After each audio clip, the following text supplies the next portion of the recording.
सत्ता संकल्प व्यवस्था परिवर्तन, इस यात्रा में राष्ट्रीय लोकतांत्रिक पार्टी के पूरे परिवार का हृदय से आभार प्रकट करता हूं कि आपने सभा का आयोजन किया और पिछले 3 दिनों से बीकानेर संवाद की 24 विधानसभा क्षेत्र की 2 सीटें हनुमानगढ़, चूरू, गंगानगर और बीकानेर, ये 23 विधानसभा क्षेत्र है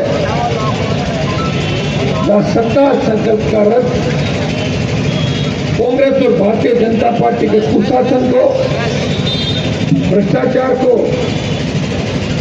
कुचलता हुआ आगे बढ़ रहा है। और जो आगे बढ़ रहा है, दोनों पार्टियों की धड़कनें भी बढ़ रही है, कई सूचियां आ रही है, कई रुक रही है।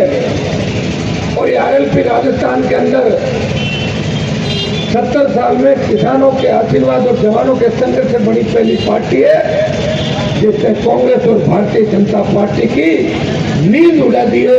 दोनों पार्टियां परेशान है, तकलीफ के अंदर है। और पहला क्षेत्रीय दल है जिसे आपके संघर्ष के बाद मान्यता मिला। नौर के अंदर जब मैं मजरी माफिया के खिलाफ आंदोलन करा था राजस्थान के अंदर, तो कर्ज माफी, इस्तीफा बेल्ट के अंदर सिंचाई क्षेत्र, सिंचाई क्षेत्र बढ़े, चौधरी कुमाराम लिफ्ट परियोजना से लेके अन्य हिस्सों के अंदर किस तरह खेत के सिंचाई का पानी आए, किस तरह बढ़ते अपराध पे अंकुश लगे और किस तरह नौर का किसान और जवान खुशहाल हो, इसको लेके राष्ट्रीय लोकतांत्रिक पार्टी ने हमेशा राजस्थान की चिंता करी।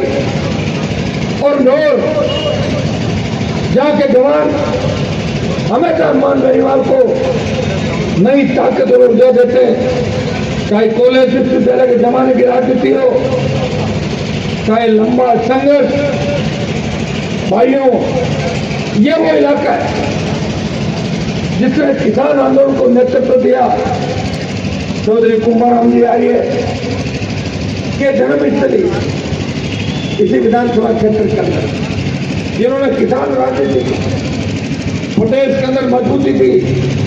दुर्भाग्य से हमारे पुराने नेता आपस में लड़ते रहे, आपस में उलझते रहे, इसलिए कभी किसानों का हितैषी से प्रदेश का मुख्यमंत्री नेता को वोट डालते हैं और यहाँ के नेता नकारा निकम्मे नेता जो जीत के जाते हैं और जीत के जाने के बाद समाज और किसान को भूल जाते हैं। वो अपने परिवार का विकास करते हैं, खुद का विकास करते हैं, अपना बिजनेस बढ़ाते हैं, गरीब आदमी की चिंता नहीं करते।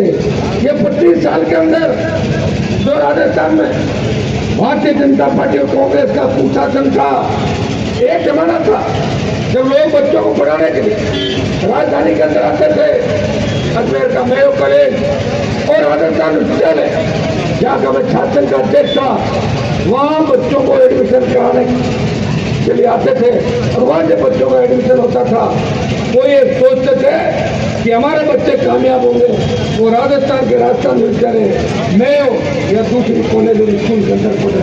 दुर्भाग्य से 25 साल के अंदर ये लोग तो सुन रहा क्या गठबंधन लगातार सत्ता के अंदर रहा। आप यहाँ भी लंबे समय से 2 ही पार्टियां सत्ता मंदिर हुई, एक बार बीजेपी, एक बार कांग्रेस, एक बार बीजेपी, एक बार कांग्रेस। यह नारा लगा रहे थे, कभी किसान विरोधी नारा लगा, कोई जीत जाता है, कभी किसान को के नाम से जीत जाते हैं, लेकिन वह जीत के जाने के बाद वो किसान की चिंता नहीं करते। अगर चिंता करते तो बीजेपी का राज भी था प्रदेश में और देश में भाजपा का राज था, कांग्रेस का राज प्रदेश में था, देश में यूपीए की सरकार थी। भला कर लेते इस इलाके का, किसने मना किया था? मैं थोड़े आया था बीच में, मैं तो जब आया हूँ जब कोई सुन नहीं रहा आपकी, जब जवान बेरोजगार से तंगा का आत्महत्या कर रहा है, किसान कर्जे के बोझ के तले आत्महत्या कर रहा है, किसान का बेटा एक दूसरे का खून मारने के लिए प्यासा हो रहा है, गैंगवार की घटनाएं बढ़ रही है, बहन बेटे सुरक्षित नहीं, छोटे भाई सुरक्षित नहीं। कोटा के कोचिंग इंस्टीट्यूट के अंदर लगातार 29-30 आत्महत्याएं होती है, किसान के हिस्से का पानी काट लिया जाता है, हरियाणा आग दिखाता है, पंजाब आग दिखाता है, और नशे का कारोबार इस कदर हावी हो गया कि प्रदेश का नौजवान नशे में डूबता जा रहा है। पंजाब के बाद अगर सबसे ज्यादा नशा फैल रहा है राजस्थान के अंदर, इन्हीं हनुमानगढ़ गंगानगर जिलों के अंदर जो मेवाड़ मारवाड़ से होता है, नशे का कारोबारी शोर बढ़ रहा है। हमें राजस्थान को बचाना है, हमें राजस्थान के जवान और किसान को बचाना है। भाइयों याद करो, जब देश के अंदर मोदी की निकम्मी सरकार ने, किसान विरोधी सरकार, तीनों काले कानून लेके आई थी, जब उत्तरी भारत के अंदर अगर किसी किसान के बेटे ने सत्ता छोड़ के मोदी की पड़ोसी थाली को ठुकरा के किसानों के लिए सड़क पाया, तो नागौर का सांसद था जिसने 70 दिन संघर्ष किया और सड़कों पर लड़ाई लड़ी, किसान बिल वापस कराए। जब अग्निपथ आया, सेना को ठेके में दे दिया, उस मोदी के खिलाफ लड़ाई लड़ी, झंडे के साथ कोई व्यक्ति सड़क पाया, उसने लोकसभा और पार्टी मीटिंग के अंदर अग्निपथ का विरोध किया और जोधपुर में 2 लाख जवानों की रैली करके कहा, मोदी जी आ रहे दिल्ली की तरफ, तैयार हो जाओ। एक ललकार के अंदर जो अग्निवीर 25% लेके 75 वापस भेजने की बात की, गरीब मोदी सरकार ने 50% को इन्वेस्ट करने की बात करी तो 50 वापस भेजने की बात करी। मैं सोच रहा था, अगर आपने इन चुनाव के अंदर भारतीय जनता पार्टी को हरा दिया, वोट की चोट से बीजेपी का दिमाग ठीक कर दिया और लोकसभा चुनाव से पहले एक हुक्का दिल्ली की ओर भर दी, तो अग्निपथ भी वापस होगा, ये मैं विश्वास आपको दिलाता हूँ। अभी पिछले दिनों आपने देखा होगा कि एक अग्निवीर शहीद होता है, एम्बुलेंस के अंदर उसकी बॉडी आती पंजाब के अंदर, 4 आदमी बॉडी रख के चले जाते हैं। कौन लड़ेगा इस देश के लिए, कौन लड़ेगा प्रदेश के लिए? कहने को तो बहुत सारी बातें होती है, बहुत से लोग चुनाव से पहले कहते हैं, सड़क पर टोल देते हैं, थाने में अपमान करवाते हैं, हमारा सब कुछ होते हुए भी पुलिस डंडा दिखाती है, हमें धुतकारा जाता है, फिर भी जब चुनाव आता है जातियों में बढ़ जाते हैं। लड़ने वाला योद्धा राजस्थान के अंदर नहीं है, मैंने आपको पार्टी बना कर दी है।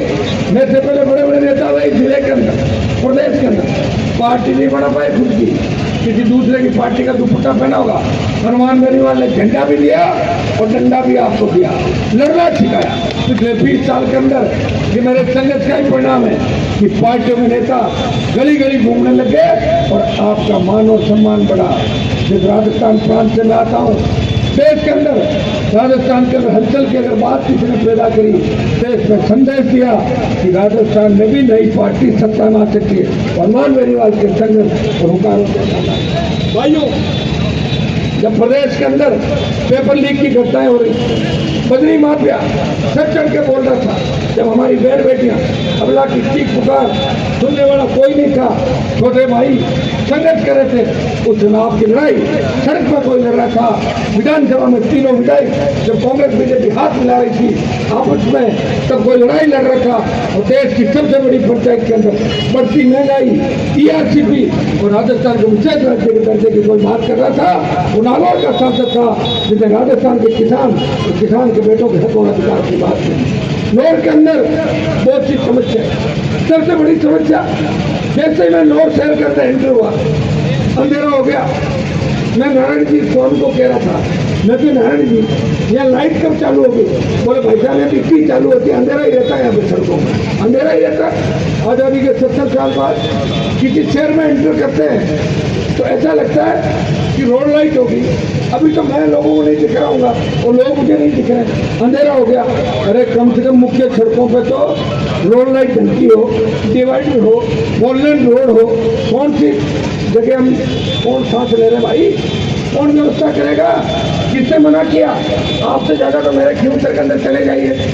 मैं बीजेपी से लड़ रहा हूँ, मोदी से लड़ रहा हूँ, कांग्रेस से लड़ रहा हूँ, फिर भी निकाल जाके देख लिए, एक एक कॉन्स्टिट्यूंसी के अंदर 7 कॉलेज खुलवा दिए, 7 कॉलेज, गाँव में कॉलेज, महिला कॉलेज, हर जगह स्कूल, अस्पताल, 5.5 मीटर चौड़ी सड़कें और टोल नहीं।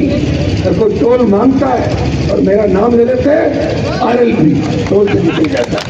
ये संघर्ष करना सिखाया और आपको मजबूती दी तो नागौर के शासन में मैं चाहता हूँ ऐसी व्यवस्था चाहता हूँ, टोल मुक्त राजस्थान में, फ्री बिजली मिले, किसान के बेटों को रोजगार मिले, सौदा कर्मी नियमित हो, कर्ज मुक्त किसान हो, सशक्त लोकाय हो, हमारे कानून का पेट बैठे सुरक्षित रहे और नशे का कारोबार बंद हो। ये व्यवस्था हनुमान बेनीवाल राजस्थान के अंदर करता है। नौर इलाका किसान आंदोलन के अंदर अगुवाई करता है, लेकिन दुर्भाग्य यह विकास नहीं है। विकास मुझे नजर नहीं है, विकास अगर होता ये सारी चमचमाती हुई आपकी अभी लाइटिंग हो रही थी।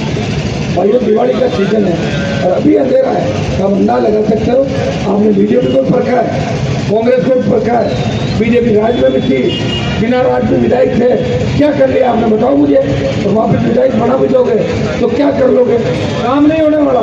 जिनके विधायकों के रिमोट कंट्रोल कहीं और होते वो विधायक यहाँ भला नहीं कर पाएंगे। जिनका रिमोट कंट्रोल जनता के हाथ में होता कोई विधायक लड़ाई लड़ सकते हैं, उनका कौन गारंटी है। बीजेपी का विधायक बनाओगे उसका गारंटी कौन है? क्या मोदी आपको मिलेगा? कांग्रेस का विधायक बनाओगे राहुल गांधी पप्पू आपको मिलेगा? क्या नहीं मिलेगा ना।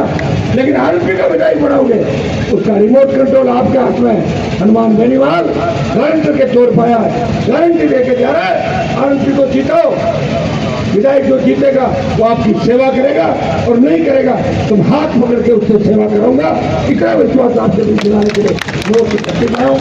आगे भी कार्यक्रम है, चुनाव का समय, कल मैं भी लिस्ट निकालूंगा, सूची जारी करूंगा। मीडिया वाले बार बार कह रहे हैं सूची जारी क्यों नहीं कर रहे? अरे कांग्रेस बीजेपी सूची जारी कर रही है और क्या क्या 70 साल के अंदर लूटा है राजस्थान को, खा गए, एक दूसरे की जांच नहीं करा रही। एक आदमी लड़ रहा है, अब आया हूँ तो नौर भादरा पूरे इलाके के अंदर जाके देखो जाऊंगा, कल बैठने का समय नहीं मिलता है। लंबे समय से संघर्ष आप देख रहे हो, कोर्ट के अंदर 2 साल चले गए, दिल्ली गए, लड़ाइयाँ बढ़ गई, दिल्ली की लड़ाई, राजधानी की लड़ाई, इन जवानों के फौज को साथ लेकर चलना कितना बड़ा टेढ़ा काम है। ये चलते चलते मेरे से आगे निकलने का प्रयास करते हैं तो रोकता हूँ, रास्ता दिखाता हूँ, भटके हुए को रास्ते को लेकर आता हूँ। ये हनुमान बेनीवाल प्रयास कर रहा है। मैं आपको पुनः धन्यवाद दूंगा।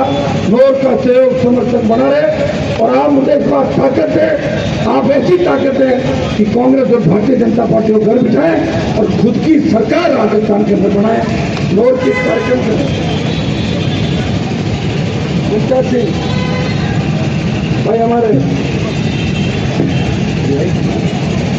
भाई जीतू सगरवाल, राजेंद्र कासनिया, बालाराम जी बांबू, सुभाष बांबू, रामनिवास गोदारा, बुधराम जी गोस्वामी, राकेश मोवाल, मोनू सिया, संदीप सोनवाल, विक्रम सारण, राजेश बिजानिया, भाई राजपाल, सीताराम जी नायक, एन इंदिरा बावरी जी, विराज सिंह मेघवाल, सलोचना और सम्मानित मंच और हमारे प्रेस के भाई और सारे साथी इस कार्यक्रम को सफल बनाने के लिए। अब थोड़ा सा वैसे मैंने रोड शो कर लिया था, अब थोड़ा सा रथ में बैठ के कुछ नौर के प्रमुख लोगों वैसे मोदी और राहुल गांधी आपको रथ में नहीं बिठाएंगे, हनुमान बेनीवाल के रथ पे अभी बच्चे भी बैठेंगे और नौजवान भी बैठेंगे, सर्व समाज बैठेगा।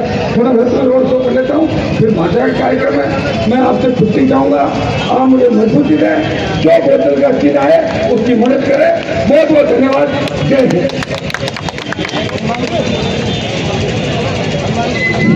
बहुत बहुत धन्यवाद।